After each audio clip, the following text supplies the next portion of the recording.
السلام علیکم ورحمۃ اللہ وبرکاتہ۔ آج میں آپ کو اس ویڈیو میں یہ بتانا چاہوں گا کہ اکثر ہم جو تھوکتے ہیں قبلے کی طرف رخ کر کے، یہ بہت بڑی غلطی کرتے ہیں۔ ہمارا کعبہ، ہمارا قبلہ یہ بڑا مقدس ہے، اس کے بہت سے ہم نے احترام کرنے ہیں۔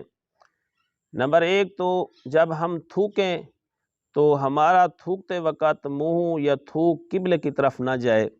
اگر اس طرف ہم تھوکیں گے تو یہ ہماری بے ادبی ہوگی قبلے کی۔ اور اسی طرح ہم ناک صاف کرتے ہیں تو ناک صاف کرتے وقت بھی ہم نے قبلے رخ کا خیال کرنا ہے، کہیں ہمارا اس طرف جو ہے نا ہم کھڑے ہو کر ناک تو صاف نہیں کر رہے۔ اور اس کے علاوہ بھائی، ہم جب پیشاب پخانے کے لیے جاتے ہیں واش روم میں تو خیر وہ نظام ٹھیک ہوتا ہے کہ قبلے کو نہ منہ ہوتا ہے اور نہ پشت ہوتی ہے۔ اس کے علاوہ جہاں کہیں ہم بیٹھیں پیشاب کے لیے، پخانے کے لیے، حاجت کے لیے، تو اس چیز کا خاص خیال رکھنا چاہیے۔ اکثر یہ ہوتا ہے کہ لوگ کہتے ہیں کہ یار ہم نے قبلے کی طرف تو رخ نہیں کیا لیکن قبلے کو پشت ہو جائے کوئی بات نہیں۔ نہیں میرے بھائی، ایسا نہیں ہے۔ شریعت مطہرہ میں قبلے کی طرف منہ اور پشت دونوں کی احتیاط بتائی گئی ہے۔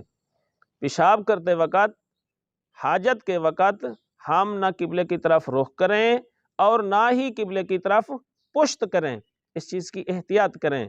اور دوسری چیز یہ ہے کہ ہم غسل خانے میں اکثر ہوتا ہے کہ انسان کپڑے اتار دیتا ہے تو غسل کر رہا ہے، اس وقت بھی ہم قبلے کی طرف نہ رخ کریں کیونکہ انسان ننگی حالت میں ہے، اور نہ ہی پشت کریں۔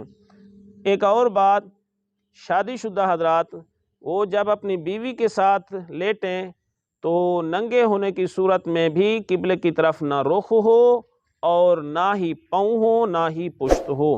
ان چیزوں کی احتیاط کریں۔ اللہ تعالی ہمیں با ادب بنائے اور با نصیب بنائے۔ جزاک اللہ۔